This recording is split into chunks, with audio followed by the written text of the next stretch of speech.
Hello， 我是 Pastor James 王亚成牧师，欢迎你们今天来听听我的故事。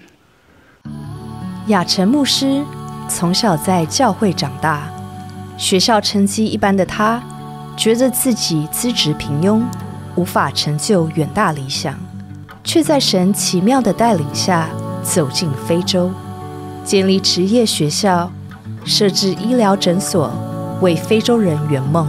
今天我们要来听听这段奇妙的旅程。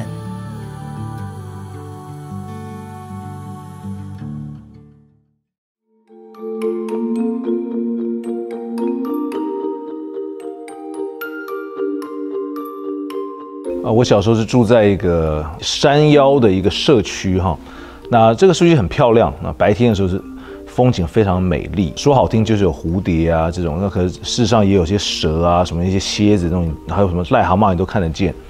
晚上的时候就是也有萤火虫哈，很美的一个台湾那个社区，平常是很美了。可是我记得有一次我5岁的时候，不知道为什么那天晚上大概8、9点吧，天黑了，我需要自己一个人走路回家哈。你就可以想象，在一个伸手不见五指的山里面，一个小胖子，我小时候比较肥胖俊美一点，我在走的那个路上，我很害怕，我就想到。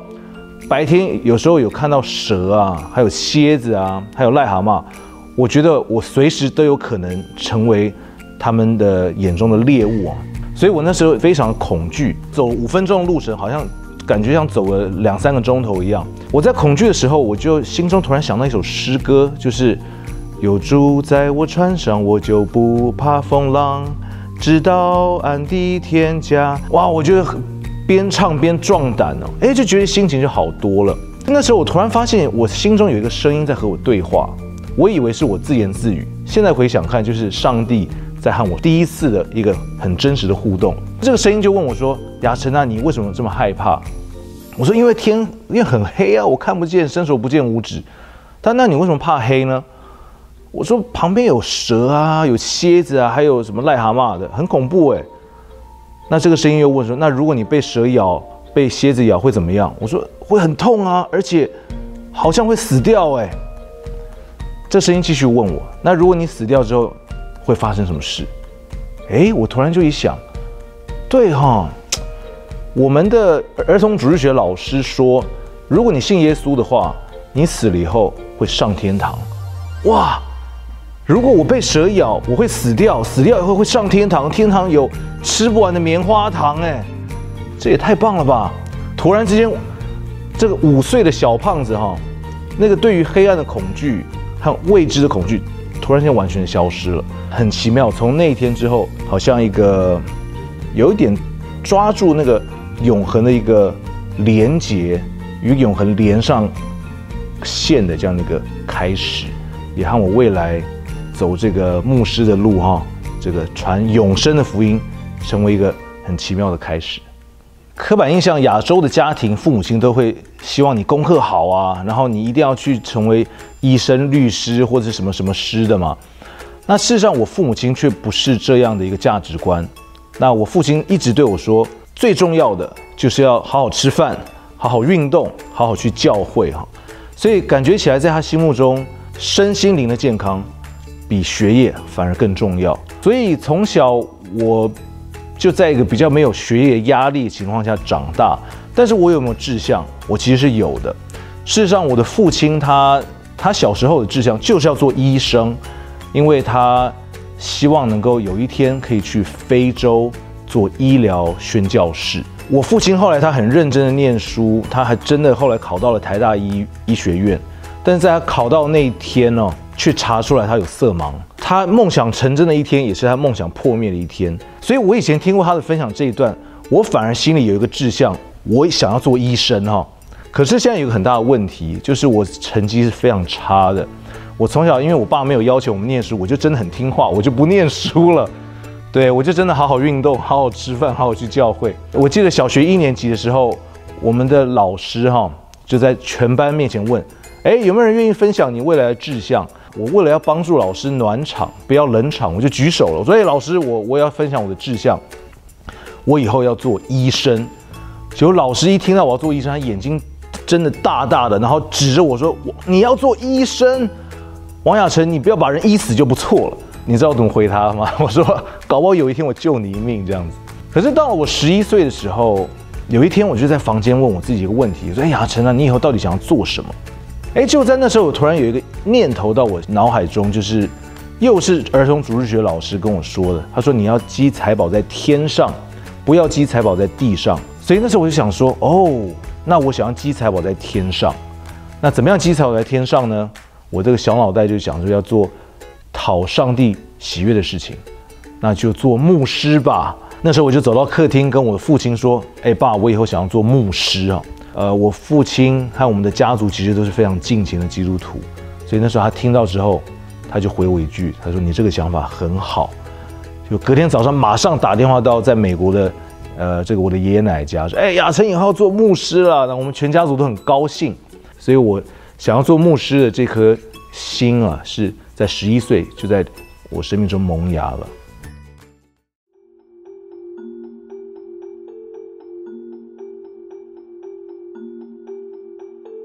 我的叔叔40多年前就移民到美国了，后来把我爷爷奶奶办身份到美国，后来我爷爷奶奶也帮我们办身份。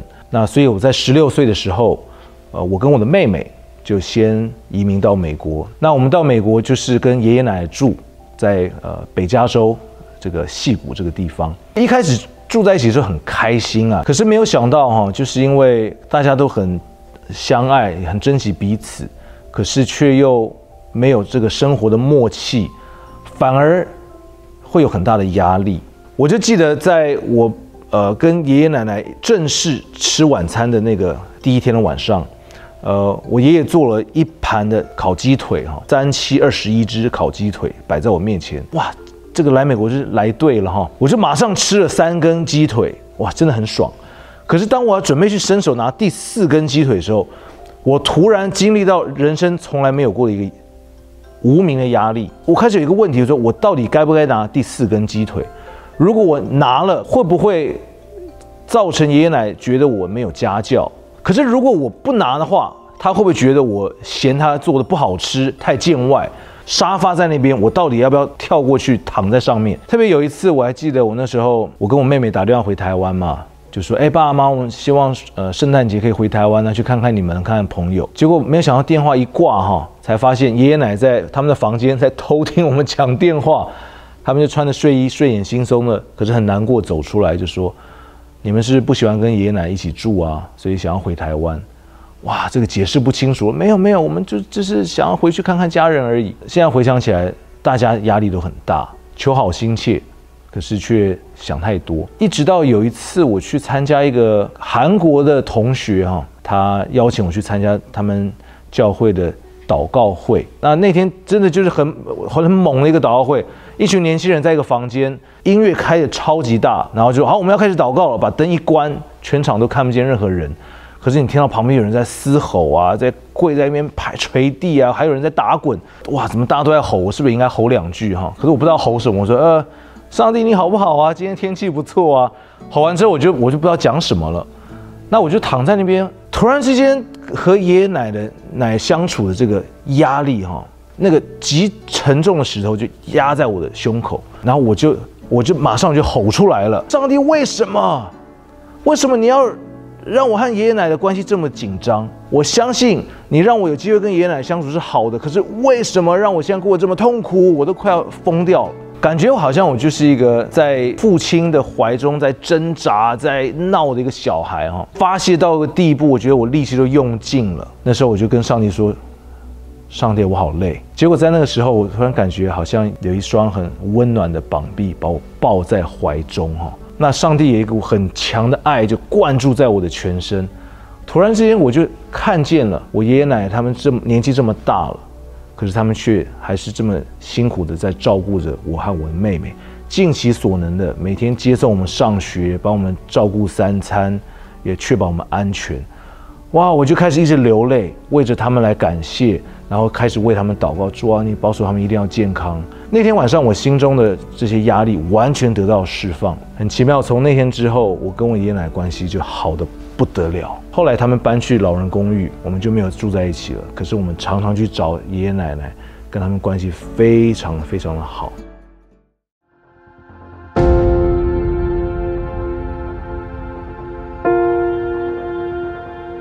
我来到美国之后，我那时候语言很不通嘛，那我也觉得我的在整个美国好像就是一个次等公民，所以其实我蛮自卑的。可是有一次我在一个退休会的时候，那时候有一位祷告的人啊，他会看见一些神的感动，一些启示。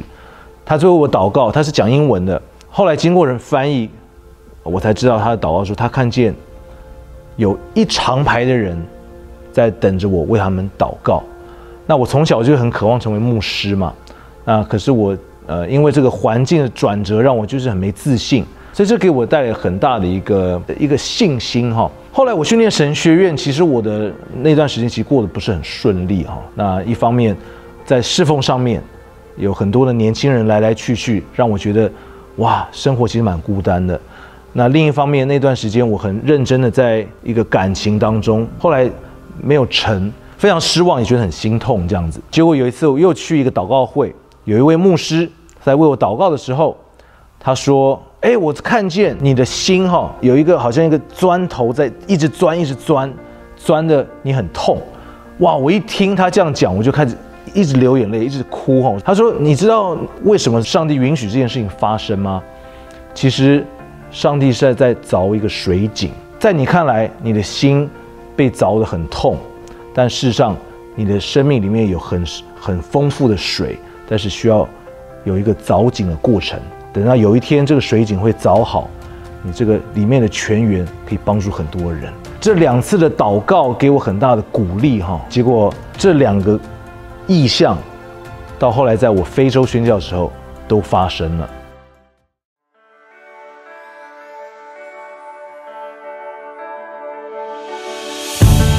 从我18岁开始，我对于大使命，就是要传福音给万民这样的一个上帝的邀请，非常被吸引。所以我在当时一有机会我就传福音。我在学校向我很多的朋友传福音，我到一些超级市场啊、商店也去传福音。可是那时候有一个现象，就是我一直都是传福音给华人。我后来回讲为什么，我发现是我内心有一个自卑感啊，我英文不行啊，在美国的人脉也很缺乏呀。那而且我这个次等公民，谁会理我结果我在25岁的时候，有一天上帝，透过一个讲员，再次让我抓住这个 attention上帝说：“你再读一次。”结果我说：“所以你们要去使万民的华人做主的门徒。”我就自己突然增加了一个王雅成的圣经翻译版本那我觉得神那时候在挑战我说，其实我对于每一位愿意跟随我的人的计划和邀请，就是一个万国的邀请。哇！我就感觉被上帝好像 push to 一个 corner 要来面对我内心的自卑。我说：“上帝啊，我英文那么烂，从小成绩又不好，然后来美国的时候是半路出家的，跟大家都不熟，我跟万国哪有我的份啊？”那时候突然间上帝就安静不讲话了，也不跟我互动了。大概有3个月之久，我一直在跟上帝祷告，试着要说服他找错人了，就他没有理我直到有一天，我终于降服下来了。哇！我那时候讲不出来，可是我记得很清楚，我那时候说我愿意选择来相信，这个相信2个字我会说出来。那很奇妙的，我现在真的就是在万民之中，在非洲，而且是带领着欧洲、亚洲、美洲，甚至澳洲，许多的人一起去和非洲的弟兄姐妹、非洲的各行各业一起在祝福、在建造他们的家园。我是在北加州的矽谷生命河联阳堂参与配搭的服事。那生命河联阳堂是一个非常注重跨文化宣教的一个教会，所以在2000年的时候，神给我们开了一个很奇妙的门，可以和西非多哥这个国家当地的很优秀的牧师和他们的团队一起来建造生命河灵粮堂多哥的分堂。这些年来，我们教会每一年都有去拜访，去支援当地的牧者来建造教会。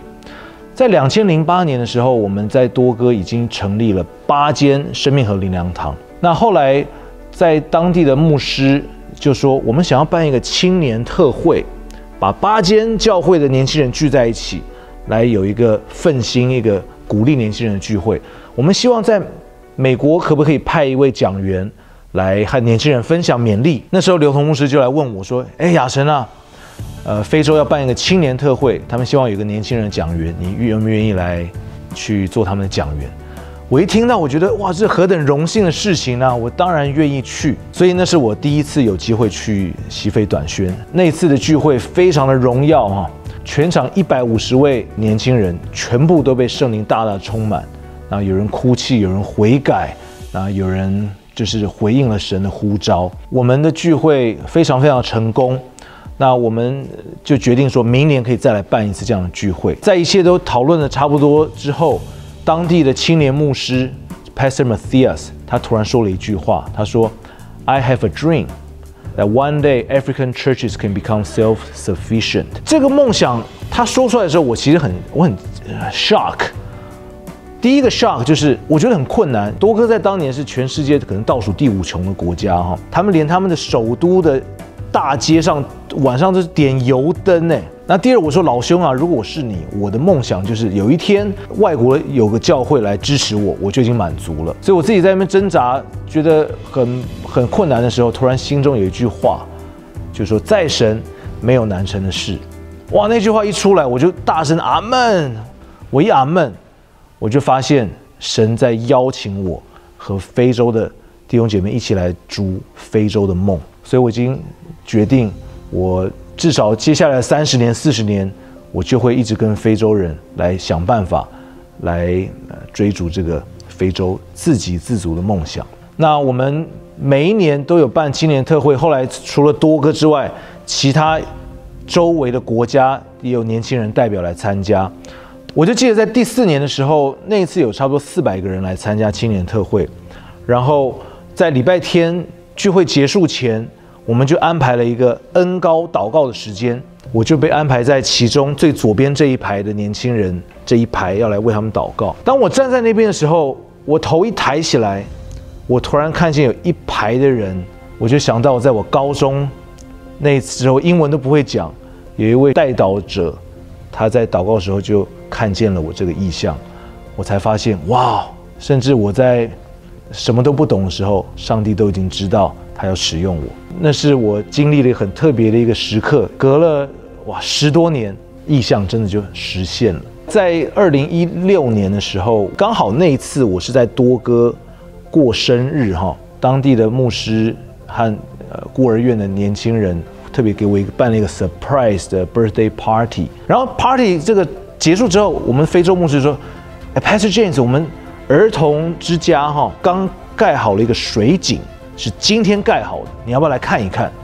我说好啊好啊，我一起去看一下水井。我一走到那个水井呢，我就看到上面刻着我的生日哈，8月23号。结果我蹲在那边的时候，我突然听到上帝在对我说：“你还记得那时候那位牧师说我在你生命中凿水井的事情吗？”结果上帝对我说：“这个井凿好了。”哇！我眼泪就流下来了。我说：“上帝啊，你怎么可以这么爱我？”那没有想到，我现在真的在非洲也有水井的工程啊。我们已经在5个村庄有凿水井，每个水井真的就可以祝福很多很多的当地有需要的人。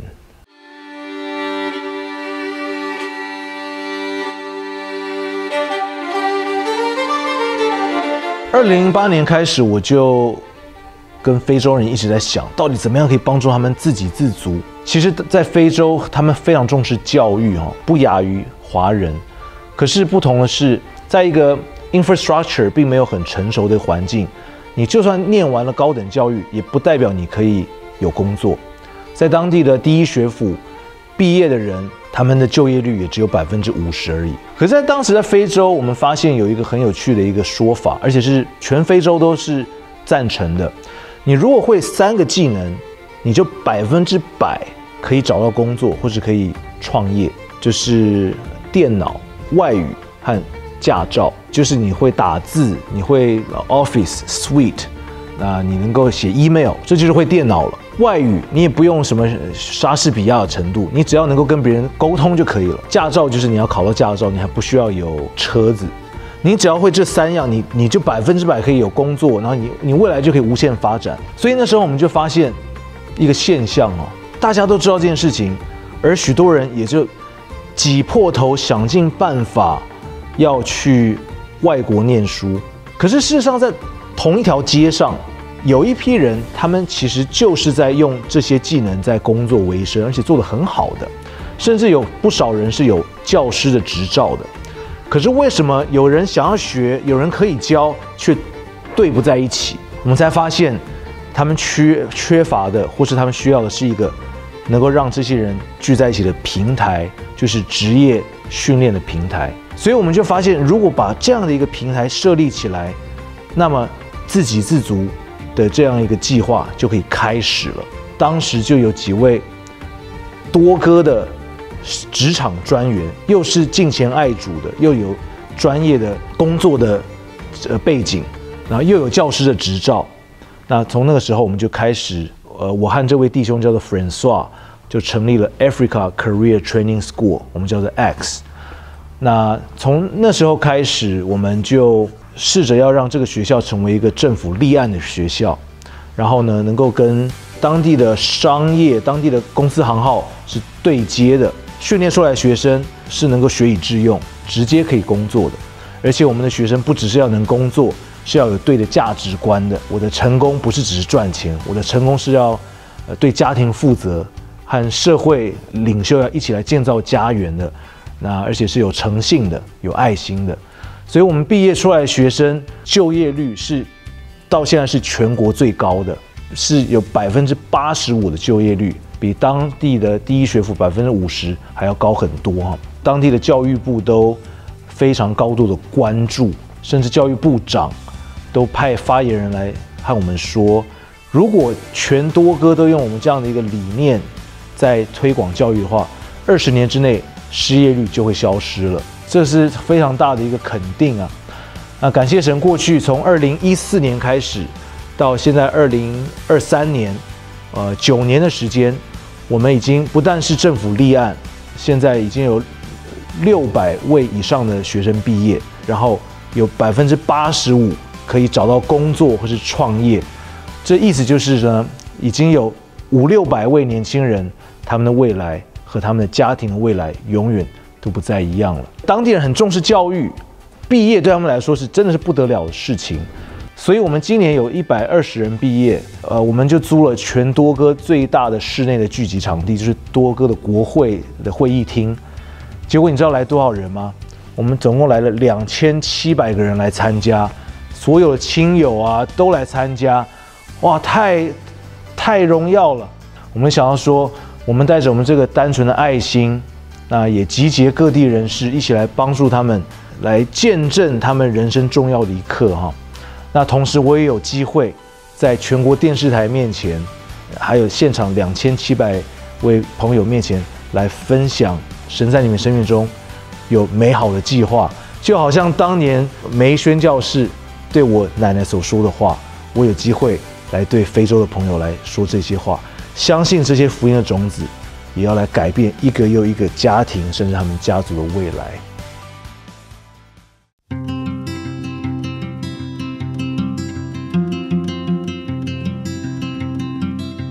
我们就开始设计了第一次的医疗短宣，可是，在出发前3天呢，我们就收到多哥的卫生署的一个报告，结果我们被拒绝了，我们就很震惊啊！哇，你们明明那么大的缺乏，怎么会拒绝我们这些想要去帮忙的人呢？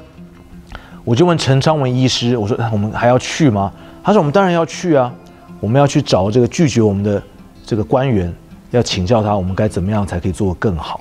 去了之后，我们就去拜访这位多哥的卫生署的这位高官哦，他的名字很好记，叫 Mr. Coffee。哇，他就是一个扑克脸啊，完全的很冷漠的，一直拒绝我们，就是不想帮助我们。我是说，笑说他是一杯冰咖啡哈。后来陈昌伟医师就跟这位 Dr. Coffee 说，他说我们在非洲现在已经有20间教会了。那同时呢，我们在多哥有成立了非洲职训学校，这些学校和这些教会100%都是非洲人在治理。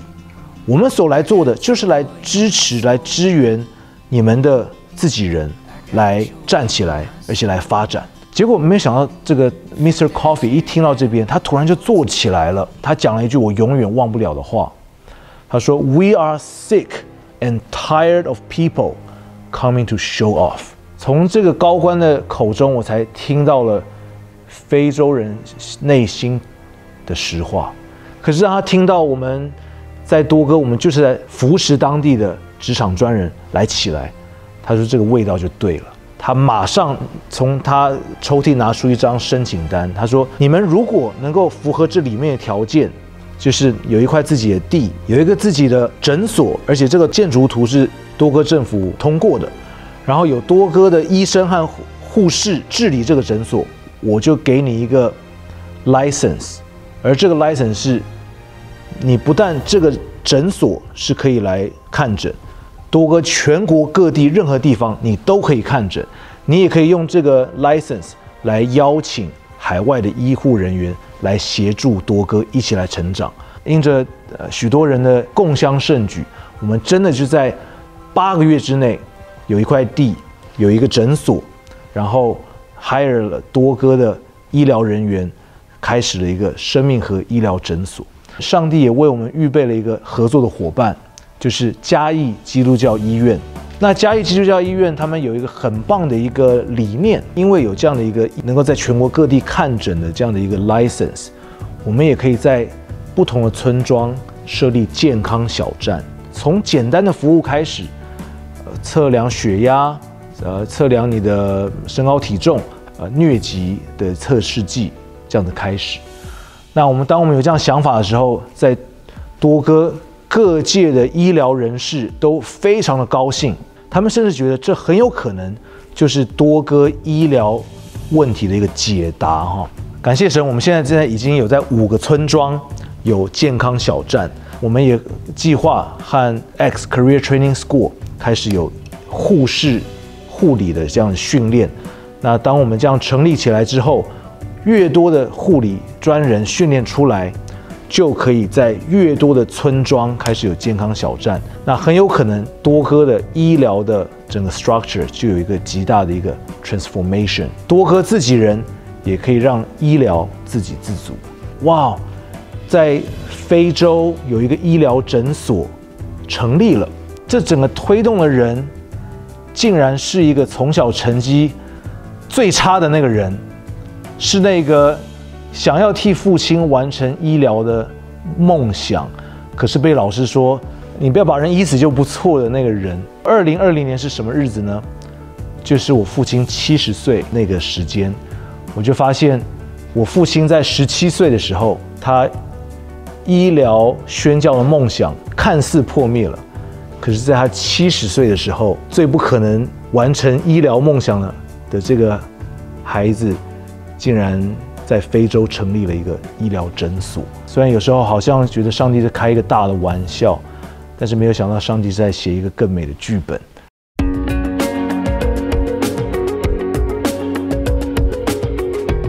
事实上，我因为大学毕业就直接去念神学院，我并没有真正的职场工作经验。我自己其实蛮心虚的。我说我最缺乏的其实是职场的经验。但是没有想到今天我竟然成为一个社会企业创业家，而且目前创出来的还活着。我就发现说，其实重点也不是我合不合适，反而这一路走来，我发现关键是你看到了什么。如果你看到了上帝他眼中这个世界的需要，你愿意成为解决方法的一份子，你的人生有无限的潜能就会发挥出来。但只要有任何一个 moment， 我又开始来看我自己，那个压力就无限放大，我的信心就无限的萎缩。